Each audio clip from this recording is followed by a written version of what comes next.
Welcome to BUS 605. I'm glad you're here. In this course, we're going to talk about data, all sorts of data sets, and how to put together research proposals and do research projects.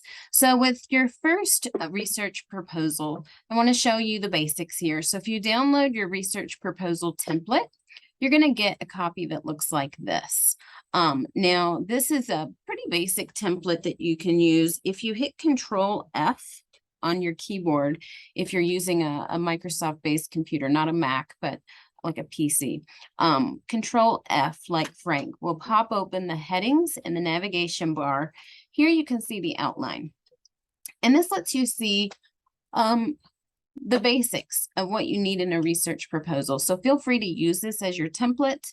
You can deviate a bit, but for the most part, we need to know what your research question is, what your hypothesis is, the purpose of your project, the objective of the project, the scope, meaning what you will study, what you won't study, data migration strategy. This has to do with what we're going to do with the actual data that you're using. And I'm going to show you the data here in a bit. Deliverables, constraints, assumptions, and I always save the abstract till the end. This is your 300 words or less summary, executive summary of the entire project. So we can't write this until we've written the rest of the paper out. But your research proposal is a proposal of a study. It's not actually doing the study. So just think about what it is that you're proposing to do at this stage. Now, to see what data sets we're going to work with, go ahead and click on the common data sets. That will open up this spreadsheet. And there's plenty of different data sets to pick from. You can also use your own data sets if you have some. So feel free to use something that you have at work or at church, or something that's user-friendly that you have found on the internet. The main goal is to make sure that it's reliable and to make sure you have enough data to generalize it to a larger population. So if I'm using data, let's say from my church, and I want to study the attendance over the past 5 years, I can generalize that to that one church, but I can't generalize that to all churches. But that's okay for this study. This is a basic, let's just get started with data, kind of a research proposal. So if you have 5 years worth of data from a church, that should work. But like I say, data is really everywhere. You can find it online. You can find it at even in your home, at church, at work, pretty much anywhere. But let's go ahead and take a look at some of this data. So Fred, the St. Louis Federal website here, this has a lot of data from the Federal Reserve Bank. And what I want you to do for this assignment is to pick at least 2 variables. We need one for your independent variable and one for your dependent variable. So let's go ahead and take a look at this. Okay, so the first data set that I'm going to pick, and you can browse through this, look at the categories and such, but I'm just going to pick the unemployment rate. Maybe I'm curious to see if the unemployment rate has anything to do with housing prices in the United States. So I'm going to pick the unemployment rate. Now you can click on your data set, tell it to download in an Excel file, and it will open up. Takes just a moment. And there you can see you have the unemployment rate from 1948 to May of 2022, at least as of right now. So we have lots of data. This is going to help us to just experiment and play with this. So lots of data. The other one that I want to look at is the housing prices. So I'm going to go up here and just pick the average sales price of houses sold for the United States. Again, you can click the download button in Excel. And here it comes. Okay, so from 1963 to January of 2022. So we don't have exact matches with our months and years, but we have enough that we can definitely go from 1963 to 2022 with these 2 variables. So in that, what I want to look at is let's just think about this. So if I'm going to use the unemployment rate as a variable, and I'm also going to use housing prices in the United States.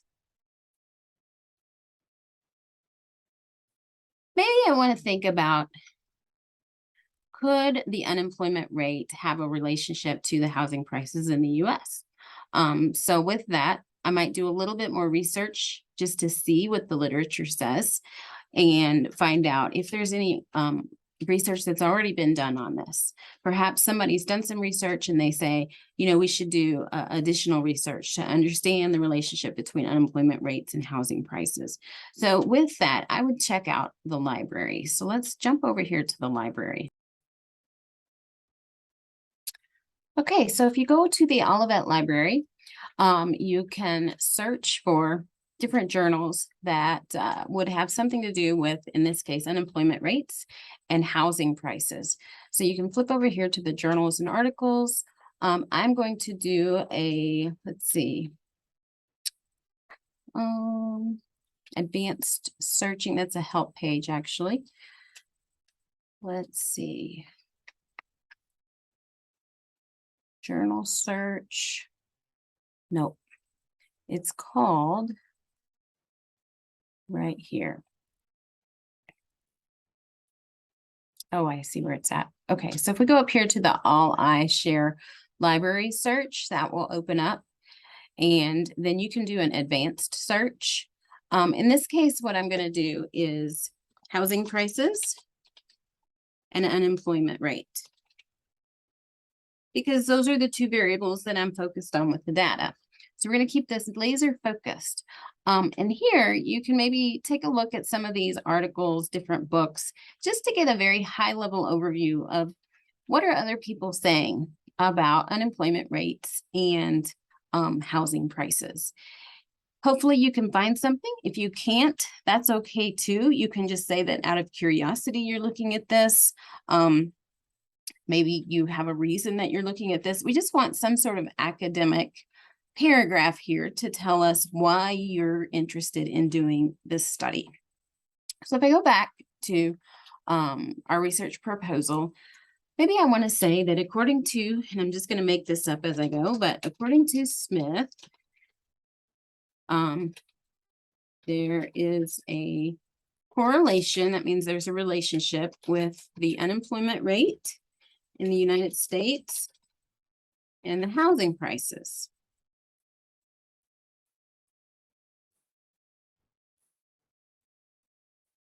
This study will attempt to confirm this relationship based on data from, and let's go back to take a look at our dates here. So we have 1948, but we can't really correlate that until 1963.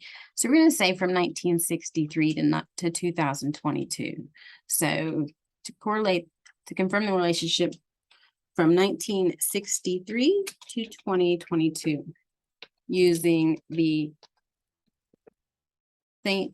Louis Federal Reserve data.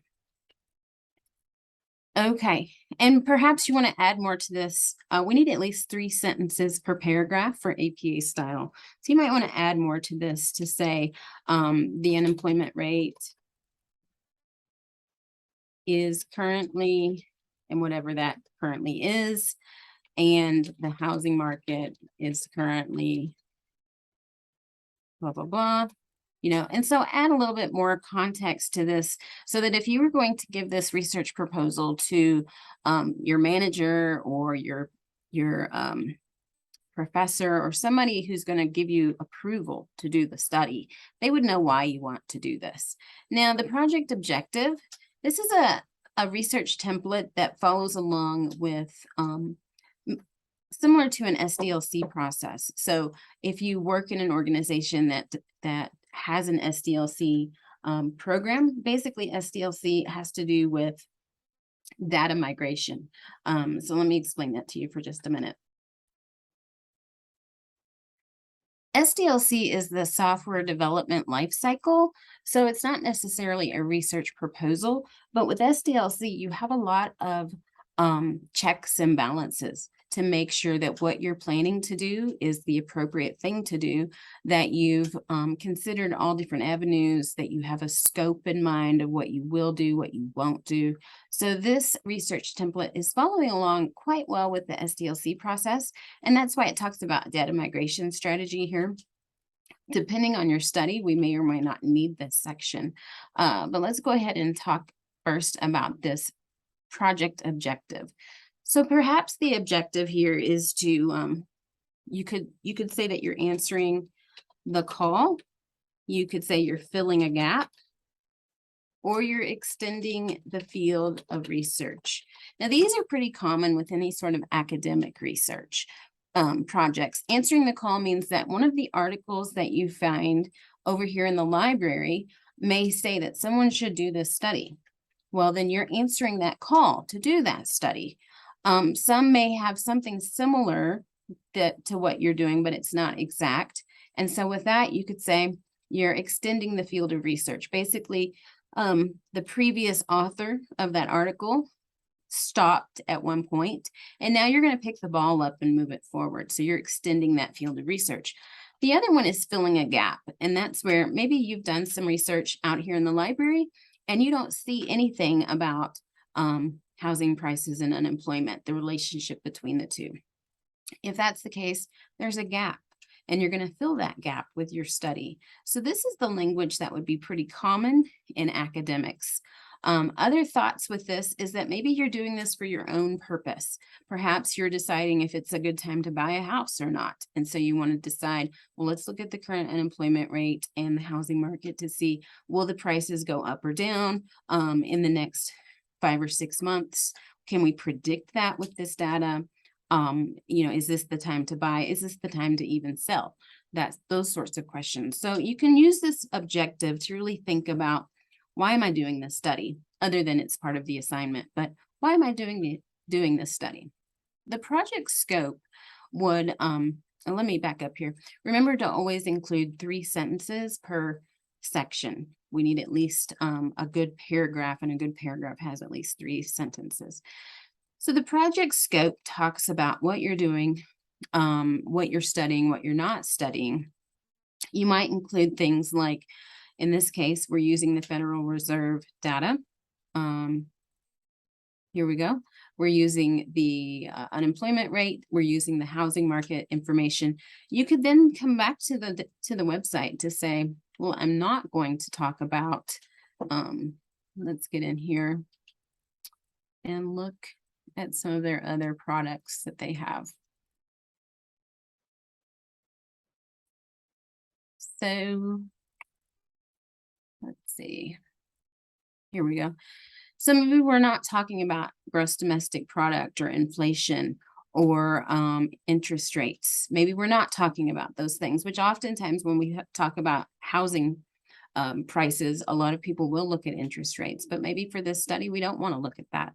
So you don't have to list everything on the website of what you're not including, but just have a nice, robust paragraph here to say, we're focusing a laser focused project on, in this case, the unemployment rate and the housing prices in the United States. So data migration, in this case, we are pulling our data from the Federal Reserve website. So you can talk about that. That's where we're going to pull it from, just like we did in this Microsoft Excel worksheet. Now, what we do with it at this point is we could either upload it into a tool or a software program to help us analyze the data, or we could do it right here in Microsoft Excel. So if we're doing a basic correlation or regression test, we could do that right here in Microsoft Excel. So you can just talk about migrating it from the Fred website to Microsoft Excel. If you are comfortable with using other programs like SPSS, Tableau, R, Alteryx, any of those, you could talk about migrating it to that. This is just letting me know what system you're going to use this data in. The deliverables will be that you're going to use this data to come up with the answer to your research questions. So that's really the deliverable. We need an answer to your research question, and we need to know if your hypotheses are accepted or rejected. So with that, we can jump back up here to our research question and hypotheses. So a good research question will have the concepts from your actual data set. So in this case, if you remember, we're talking about housing prices in the United States, and we're talking about the unemployment rate. So we want to figure out, are we asking, are the housing prices in the United States affected by the unemployment rate? Probably. So there's your research question.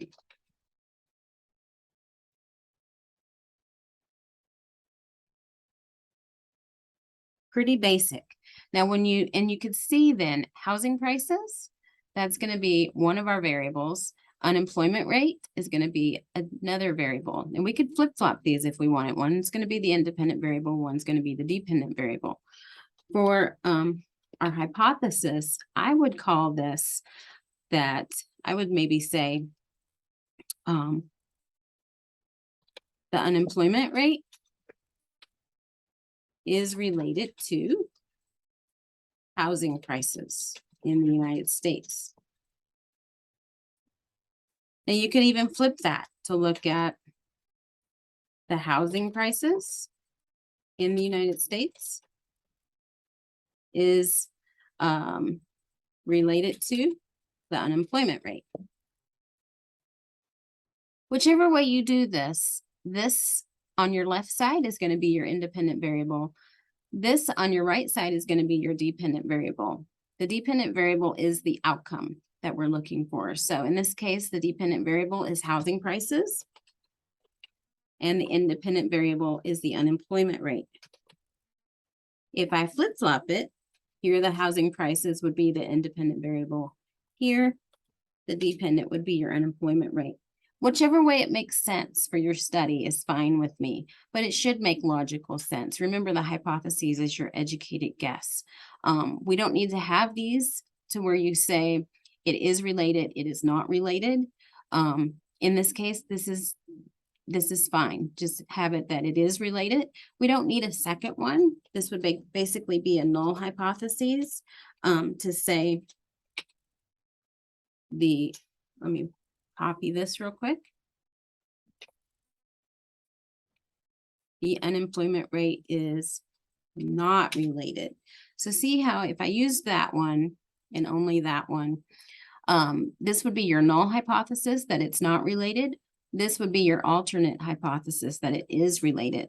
I don't really need the null hypothesis. You can put it in there if you want to, but I don't need that. I just want one educated guess with your hypothesis to let us know what makes the most sense. Now, if you're using multiple data sets because maybe you found something that you're really interested in and you actually want to use this data for your own personal needs or for something at work, feel free to have more than one research question. If you do that, the research questions would be labeled like this, and you'd have a second one. And then your hypotheses would match those research questions like that. So totally up to you. At least one research question and one hypothesis though. Okay, so we've talked about all of these. When we get down here to constraints, constraints are your limitations or delimitations. Limitations are the things that are outside of your control, and delimitations are the things that are within your control. So in this study, we might say that limitations include the lack of data for the years 1948 to 1963, because there is a lack of data that's outside of our control. Delimitations may include, and this could be something that you've chosen not to include in your study. So delimitations include the decision to not use interest rates as they are out of scope. So if you remember, we're not going to include interest rates here. We're just looking at unemployment rates and housing prices. Interest rates, there's probably a study about that. You could just look at interest rates and housing prices to see if there's a relationship there. Remember to put this in a nice paragraph format with at least 3 sentences. Okay, so assumptions are the things that we assume will happen. Maybe we assume you'll have the data you need to get the study done. Since we're gathering our data from, in this case, the Federal Reserve website, we're picking our data. So I assume the data is there. I assume it's accurate. So that's an assumption that's made. I assume the data is accurate. I assume the data is available. You could also talk about the assumption that you could get this done in the time that it needs to get done. So think about assumptions, think about limitations, delimitations. You can do some research on those 3 keywords to see what they mean and include more information there. So again, at least 3 sentences per paragraph, good, well-developed paragraphs for each of these sections. If you decide that you don't like this data migration strategy, you can just take that out. We don't even need that here, but I've left it in because some people like to talk about what they're going to do with their data, where they're going to put it. You could even talk about how maybe you extract it out of Excel. You'll notice here that it's got these extra rows to it. If we're going to put this into SPSS, you'd have to clean this up. If we're just going to take this information and copy it to a new tab, and I'll show you this in a future week, then you don't need to do anything with it at this point. We don't need to clean it up at this point. So it's up to you if you want to talk about that.